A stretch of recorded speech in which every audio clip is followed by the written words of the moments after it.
Alright, 97.7 Outlaw Radio FM listeners, you already know what time it is, and right here, right now, we actually have 1/4 of the legendary Gladiator Posse, man. We got Pop, the Brown Hornet, right here, live on the line, man. How are you doing this evening? What's going on, Canada? Pop the Brown Hornet, live, huh? 2021, we here, baby.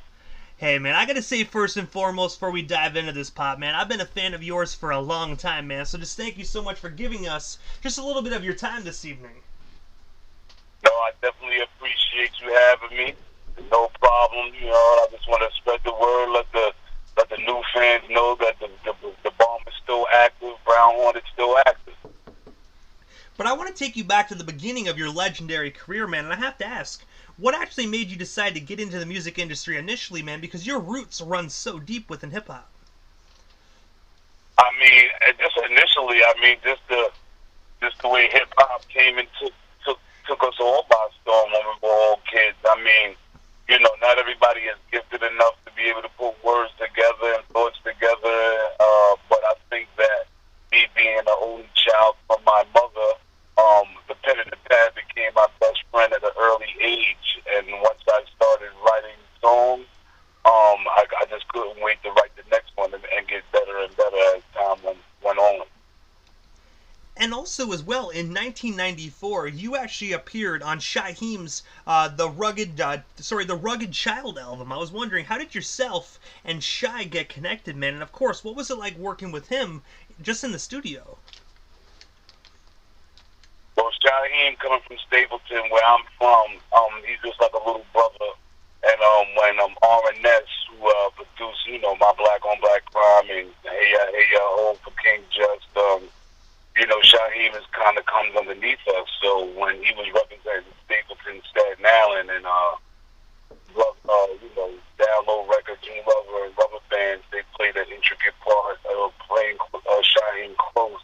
But due to the fact that, I was known for making numerous of songs and things of that nature, so R&S, more or less, and I knew Shaheem growing up as a youngster playing ball and things of that in the hood, and like our families are very connected. You got the Franklins, the Briggs, the Coolio, so, and Staten Island was very family oriented come the 70s and 80s, so when he came underneath the ranks, we, whether writing together, writing for him, we just wanted to make sure that Shaheem came out of Stapleton, Staten Island, being the best that he can be.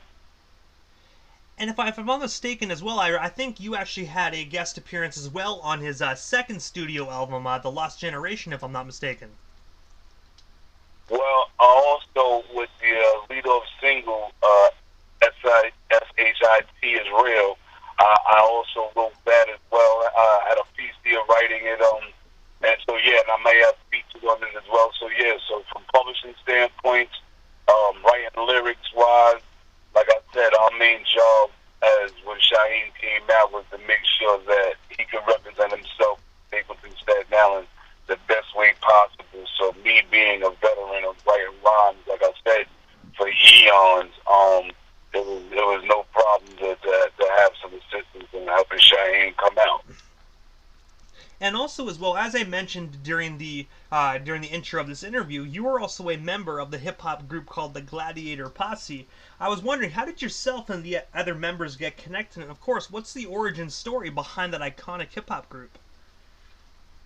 Okay, so, yeah, GP The Grain, a.k.a. GP Woo.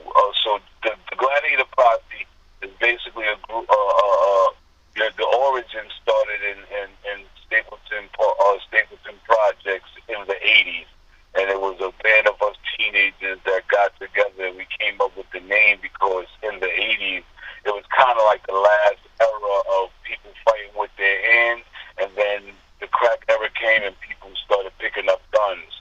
So we felt like our era in the 80s were the last gladiators. We were the last one that used their hands before everything just turned to the guns. Marking our present day, if you see how these American streets are, no one fights anymore. It's just about a gun. So back then, we were gladiators because we felt like we were the last generation that really would fight with their hands. And so when the gladiators transformed into making a record deal and representing Stapleton as far as music-wise, You had your down low record, your June Lover, and your Rubber Band. Rubber Band is more or less Shaheed's age, but he has rhyming skills to represent as far as GP the Brain music wise. As far as June Lover and Down Low, yeah, they played parts as far as being in the streets and being underneath the Gladiator umbrella as far as when you were just street teenagers. And also as well, the Gladiator Posse is also known as being affiliates of the legendary Wu-Tang Clan, man. I was wondering, how did you guys actually get connected with Wu? And of course, like, how did you guys actually become official affiliates? Well, I wouldn't even call us affiliates. That name, I would just erase that name out of your mind when you say affiliates. Usually when you're known from someone, like, the only way I could be an affiliate of yours is if you introduce me to someone. So it's like if you say, "Hey, yo, what's up? Yo, Jack, this is my friend, Pop the Brown Hornet." Now, Jack will always remember me through you. Like, "Oh, why'd you meet him?" "Well, I met him through, the Outlaw Radio phone. I met him over there." So now I'll be your affiliate. That's not how it worked with GP. I'm from Stapleton Projects. That's where GP and that's where the Wu-Tang movement started. So when you plant the seed of the Gladiators, or if you dig up the seed of the Gladiators, or you dig up the seed of Wu-Tang, both of those seeds will be dug up in Stapleton, where I'm from. So when we signed to MCA and we told Hank Shockley and Daddy Yo more or less the story, like both of the movements more or less had it start out in Stapleton. We came out under MCA. Well, Hank Shockley had the idea to come out with an album called GP Woo, because he said, "Well, but that got tied to both histories." So it's not like we came underneath the RZA umbrella and we were anointed to be down with Wu-Tang. No, we were actually down with the movement of Wu-Tang before the Wu-Tang Clan was put together and became a group. So we were part of the Wu-Tang movement prior. We're kind of like the prequel to the Clan. And I gotta say as well, I'm actually glad that I brought that up. That way we can kind of clear the air on that. Because when I was doing research for the interview, I saw a lot about referring to you guys as affiliates. So I'm glad we had 1/4 of the legendary group on here just to clear the air on people calling you guys affiliates, man. I'm glad we could actually clear that up this evening. Well, actually, Lynn, and when you look up GP the Grain, we have our own logo. We don't even go underneath the logo of the W. And like I said, they're legends. They have a cool following. Nobody could ever take anything away from them. But like I said, we really had our own movement, our own sound. And due to the fact that maybe we came from Staten Island, it was easy for the fans and everybody else to easily connect us and say that we were affiliates or we came underneath the umbrella. But we've never done songs. We never went on tour. We've never collaborated in music. So, no, we're not affiliates of them at all. And also as well, when you actually brought up MCA Records a few moments ago, that was actually one of the next questions I have on my list. And I was wondering, how did you guys ultimately land that record deal? And of course, what was it like just being signed to that imprint way back in the day? Well, I gather there would be many stories to say how we landed the deal, but I know when I came out with Smoke Records, and I had a single called Black on Black Crime, and then the B-side at the time was GP Connection with a comrade of mine called DSA, Dark Skin Assassin. But when I came out with Black on Black Crime, it rocked underneath the underground. It went #1 on Gavin at the time, college radio. So a combination of that magnitude of the song, and I gather the intriguing sound of the group once we did our demo tape and we submitted it in to Daddy and Hank Shockley. I think there was like, what, this could be the second coming from out of Staten Island. Let's give this thing a shot. So, like I said, behind the scenes, I think a lot of pieces played the part. I think Hank Shockley and Bobby RZA had a good relationship with each other, from having the Mary J. Method Man, All I Need song be successful. So I think Hank Shockley was trying to capitalize off the Wu-Tang movement, and he kind of like put the stigma on us due to the fact we was coming out of Staten Island. So I think a lot of things were being forced, him a solid album on our own, yeah, we kind of hit some turbulence because I think he wanted to have a little bit more of the influence of a RZA sound, and we were very defiant to say, like, we have our own sound and our own design, and we don't need to do so.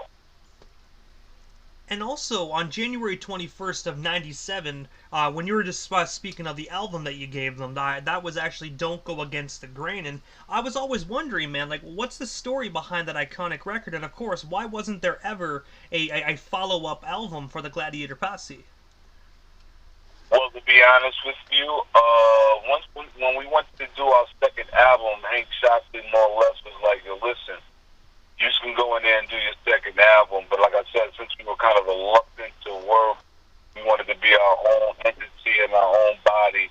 He said he was going to make it difficult for us, and he wasn't really going to be supportive of our album, and so forth and so on. So it's like, you know, kind of being like in a relationship of a female says, you know what, well, I'm going to stay with you, but I'm not really going to give you my all in all. Like, you know what I mean? All right, kick rock.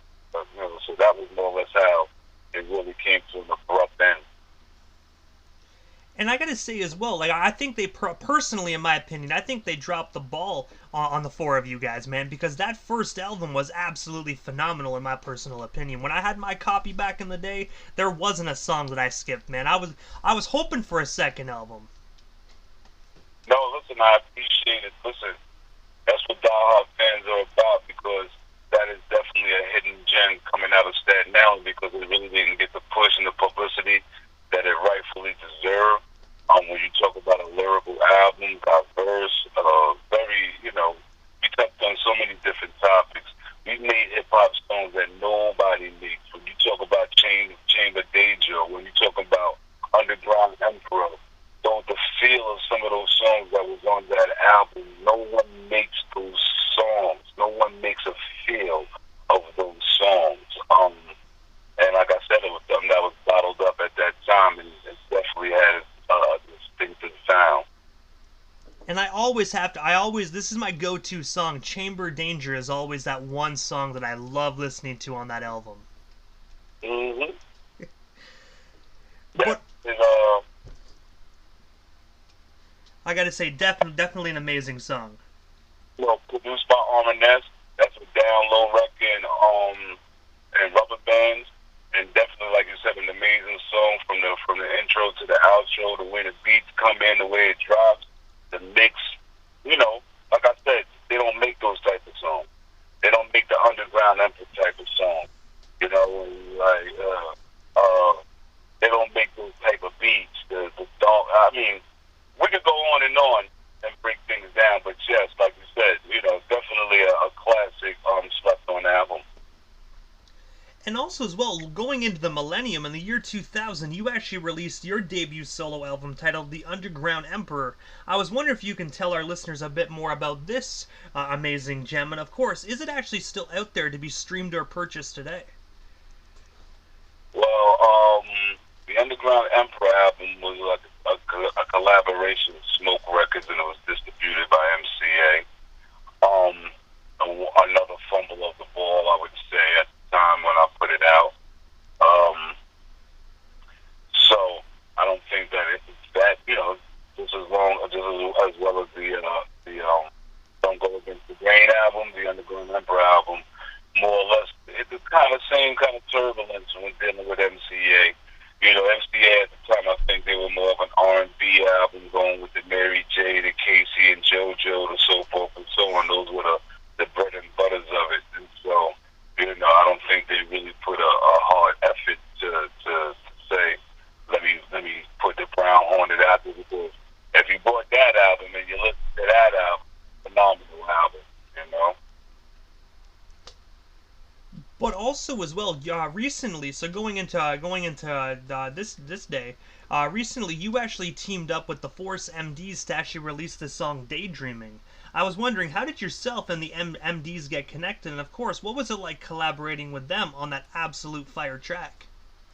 Yeah, so I was able to, you know, I actually did their radio show. I mean, I was promoting my most recent work, Foreman Mandela, which is available to be streamed everywhere right now on all platforms. So as I'm, promoting Foreman Mandela, the brothers were saying, it would be nice for us to be able to do a song together. So I kind of like had a song, the Daydreaming song, in the works for a couple of years, and I just thought it would be a no-brainer if we somehow, some way, got into the studio and worked on a classic. Bring the classic back to life. I mean, the original was kind of done up by Curtis Blow. So shout out to Curtis Blow from back in the days, making the Daydreaming. That kind of like sparked the idea, and it was actually written by Orange Juice Jones. So that was the original. But yeah, I figured, it's 2021. We're dealing with the temperament now. Like, you can't even be a masculine male anymore. If we show feelings and emotions, we're being sensitive. Now they're pushing the other agenda. So I just wanted to let the ladies know that, regardless of anything, masculine male, we daydream about the ones we used to, or the one we want to be with. We men, we have feelings and emotions. So sometimes you got to tap in and let them know, like, daydream. And like I said, with the legendary Force MDs, who we all grew up admiring and probably making love to their songs as well. So to be able to do a song with them coming from out of Staten Island was definitely something to scratch off the bucket list. And I gotta ask as well, like, was that the only time you had the opportunity to collaborate with them, or is there any other plans to collaborate with them in the future? Yeah, well, I was always cool with the Force, being in the game and traveling around with Shaheem and Mercury, and doing, back in the days we used to do the talent shows, or just grab the mic and rock the mic at the party. So as I was working my name, I was definitely, Stevie D and us, we knew of each other, and they were definitely definitely studied my work. So being able to do a song or be able to do a song in the future, it was first, let's get this one out the way and see how it is working with each other, if we complement each other. And so I think with the first song coming out, we definitely complement each other. So it would be nice to be able to do maybe a song from scratch, and something that is, just original, and be able to put it out there to the world, just to carry on the Staten Island tradition of making songs, and let them know that, we're serious out here making music off Staten Island. And also, as well, immediately after this interview, I'm going to be playing one of your most recent songs, titled Foreman Mandela, for the radio station listeners. And if they haven't heard it already, what can they expect of it when they actually hear it here for the first time on 97.7 FM? I mean, well, my thing is, if you're into classic traditional hip hop, I mean, rugged beat, bars, lyrics, content, substance, then you definitely wouldn't want to turn off the radio. You would definitely want to wait to hear the Foreman Mandela. And it's just like, me being away from the game as a soloist for a little minute. That's why I named the album Foreman Mandela. It's just kind of like I took the embodiment of George Foreman, Nelson Mandela. They both gentlemen were removed from their, from what they loved. George Foreman, the boxer, Nelson Mandela locked up, but it didn't stop them from on their journey. George Foreman still came back to be the heavyweight champ. Nelson Mandela wound up being released after 27 years, still becoming the president of parts of Africa, Nobel Peace Prize winner. So, me, almost 20 years since I dropped a solo album, we didn't let time defeat us. That's why I'm Foreman Mandela. That's why I say anybody out there who's listening to my voice, if you're going through something, never stop believing in yourself.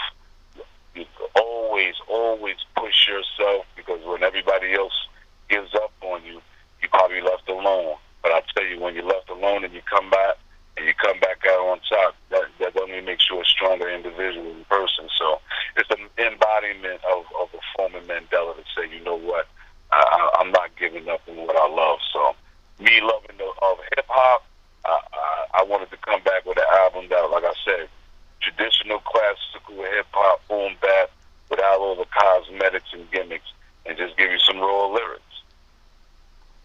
But I gotta ask, Pop, what is next for you, man? Is there like anything we missed during this interview? Anything else you still want to talk about or promote? What would have you here live on the Canadian airwaves this evening? Well, the be honest with you, like my comeback is to say, as long as I'm alive and I'm able to promote music representing Stapleton, Staten Island, the 10304, if I'm blessed enough to do so, and I got the listening ears around the world, my thing is this: I just want to make diverse music for everybody. Everybody might not like every song, but if I can make a song that everyone likes, then that I think I serve my purpose. So anybody listening, just know that I'm dedicated to this hip hop, and I just planned on in the future just bringing you more rugged, all types of hip hop, whether it be rugged, smooth, whatever it be. Just official classic hip hop. But I gotta add, so Pop, this is the time of the interview, man, that I give a chance for the individual that slides into the radio station airwaves. Just a chance to give, like, shoutouts to whomever they want to give shoutouts to. But most of all, man, your social media handles. That way our listeners can follow you and stay updated on everything Pop the Brown Hornet if they're not already doing so. Okay, so if you want to follow me on Instagram, that will be Pop the Brown Hornet _grain related. That's Pop the Brown Hornet _grain related. If you want to follow me on Facebook or Twitter, that would be Pop the Brown Hornet. Pop the Brown Hornet on Facebook and on not Twitter, TikTok as well. And TikTok as well as Pop the Brown Hornet. Just a shout out, I want to shout you guys out there up in Canada. Thank you for having me. Thank you for listening to me. Hopefully when either you hear Daydreaming or Foreman Mandela, maybe we can get that, give me some kind of rotation or some airplay. I'll come up there, do some shows, and